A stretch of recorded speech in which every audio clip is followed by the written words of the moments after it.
Oke, senang sekali bisa berbagi hari ini. Selamat datang di channel saya.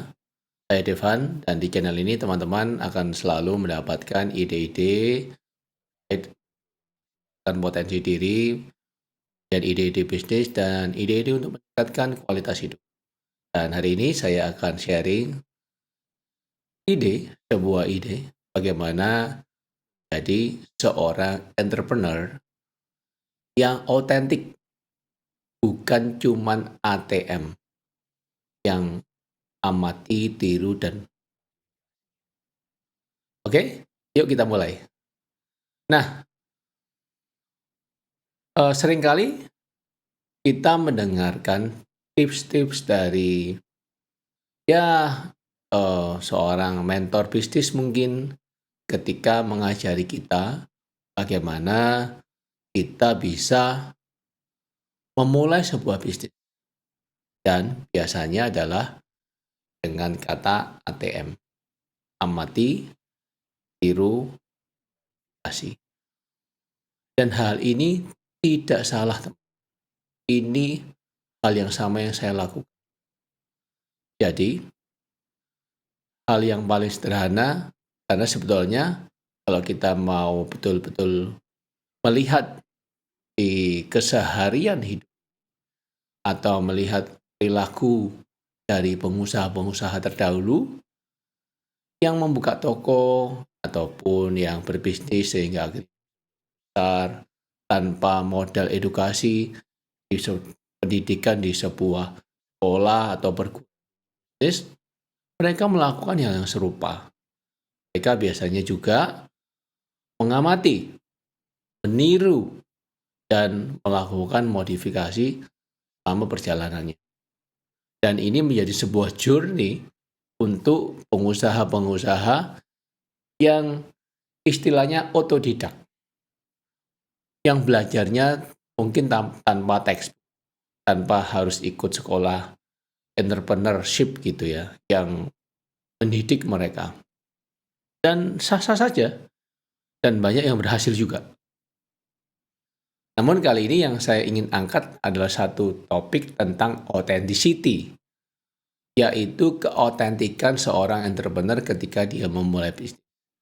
Dan authenticity ini menjadi penting di zaman sekarang yang serba cepat, serba digital, di mana informasi itu sudah sangat-sangat banyak, sudah sangat membombardir hidup ini, membombardir market, sehingga diperlukan satu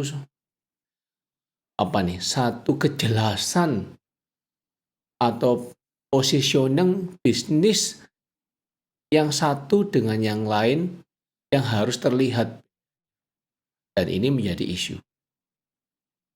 Karena siapa yang mengelola bisnis itu, istilahnya entrepreneurnya, otomatis memberikan warna yang berbeda di dalam bisnis rupa yang dikelola orang.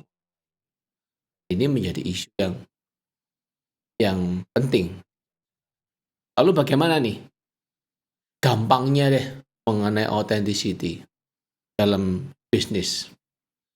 Tips yang pertama adalah menemukan apa yang mendorong teman-teman masuk ke bidang, apa yang mendorong teman-teman mau berbisnis di bidang itu.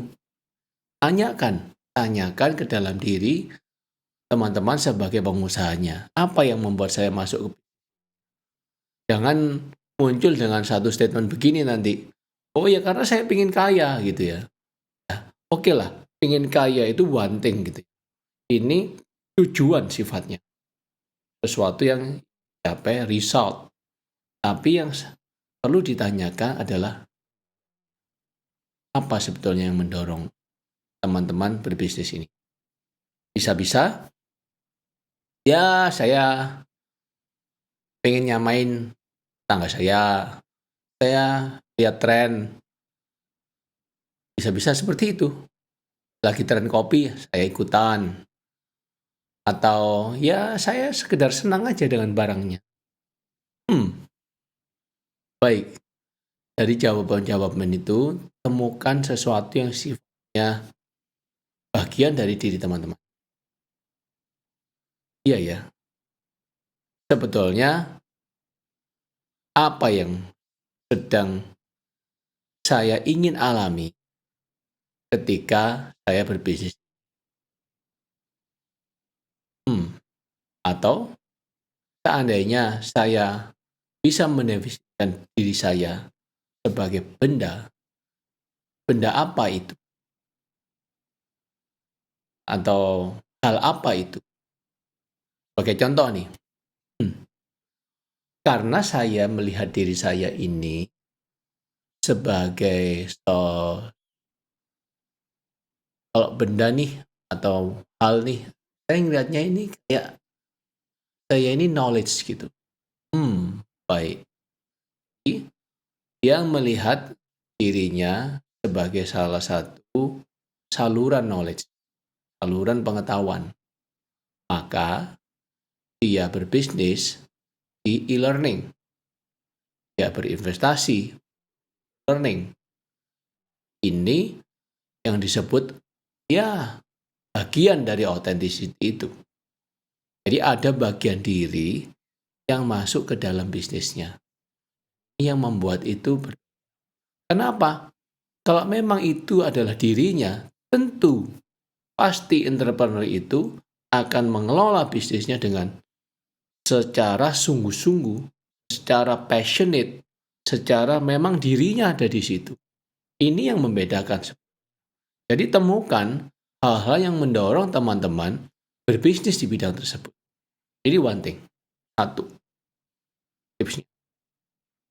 Yang kedua, sudah tahu nih apa yang mendorong bagian diri teman yang mendorong. Mungkin memang masih kulitan. Kalau teman-teman ingin tahu, mungkin teman-teman harus didampingi dengan seorang coach.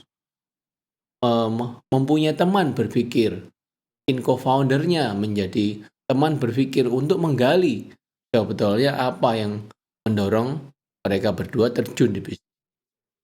Setelah itu, tanyakan pertanyaan kedua, yaitu what problem that are you trying to solve? Ini penting. Kayaknya simple, tapi ini yang akan membedakan. What problem that are you trying to solve? Ini pertanyaan kunci yang harus dijawab oleh teman-teman startup. Ketika mendesain bisnis, mengganti model bisnis, ini sebetulnya kita akan cari root problemnya di mana. Supaya kita bisa merubah bentuk bisnisnya. Bukan cuma sekedar jual beli dan berdagang. Tapi ada sesuatu yang ingin diselesaikan. Masalah apa yang ingin dicarikan solusi. Karena apa? Biasanya dengan adanya solusi tertentu, si entrepreneur atau si startup ini, founder si startup ini akan bisa meng-create produk. Produk yang typically adalah dirinya. Typically adalah dia sendiri yang mengelolanya. Dia sendiri yang memikirkan idenya. Jadi ini bukan cuma sekedar mencomot dari bisnis orang, pingin bisnis orang lain mirip seperti orang itu, tapi ini sebetulnya perjalanan untuk menjadi seorang entrepreneur yang otentik, yang mengekspresikan dirinya di dalam bisnisnya. Ini yang kedua. Nah, seandainya, ini yang ketiga teman-teman, seandainya, oke, kita berangkat aja deh dari yang ATM. Udah terlanjur coach, atau ya sudah saya sudah menjalankan bisnis dengan kemarin dan ini sudah ATM dan ya jalan, cuman mungkin saat ini apa yang bisa dilakukan? Jadi kita mulai melihat dari apa yang sudah jalan sekarang, dari yang amati, tiru, dan modifikasi, sekedar dimodifikasi, tapi kita mendekonstruk. Dibongkar semua model bisnisnya, bukan bisnisnya yang dibongkar ya teman-teman. Ini masih di dalam ranah konsep, kita mikir gitu ya. Namanya juga mencari sesuatu yang berbeda dalam bisnis itu. Jadi nggak serta-merta kita langsung bongkar bisnisnya, enggak lah. Tapi kita pikirin dulu. Ini kalau dekonstruk nih, model bisnisnya. Kita coba lepas dulu dari ATM. Tapi ini sudah kelihatan. Lalu dari sisi mana saya sebagai entrepreneur bisa masukkan yang namanya authenticity tadi. Yang memasukkan yang namanya spirit saya, diri saya, ide saya. Yang dimana ketika dimasukkan itu, bisnisnya ini akan berubah modelnya. Dan menjadi lebih baik. Jadi lebih bisa mewakili dirinya. Nah, ini sebetulnya kita akan di tahap itu. Tujuannya apa? Tujuannya yang ketiga, yang keempat maksud. Tujuannya adalah dari situ kita akan beranjak bikin yang namanya unique value proposition. Jadi proposisi value atau istilahnya nilai tambah unik yang dimiliki bisnis teman-teman sebagai entrepreneurnya di dalam bisnis model barunya. Dan ini yang membedakan. Dan tentunya sekali lagi sesuatu yang baru ini tidak bisa langsung sekedar asal dijalankan. Perlu yang namanya proses validasi. Kita harus memvalidasi dengan market yang ada. Kita harus menimbang, kita harus mengukur, kita melihat berdasarkan research apa yang sedang terjadi di luar di market. Seandainya dengan model bisnis yang baru ini ditawarkan ke market, jadi nggak sekedar ATM, ini sesuatu yang baru ditawarkan lagi ke market, seberapa mungkin, berapa besar ini bisa diterima. Jadi tujuannya satu, tujuannya adalah seorang entrepreneur itu bisa menghidupi dirinya dalam bisnis itu. Kenapa ini menjadi penting? Karena bisnis ini bukan masalah cuman sekedar cari duit, gitu ya. Di situ ada yang namanya idealisme dari seorang entrepreneur. Bagaimana dia ingin menyelesaikan isu-isu masalah yang terjadi di dalam masyarakat dalam jangkauan yang sangat luas yang nantinya akan kita sebut sebagai market.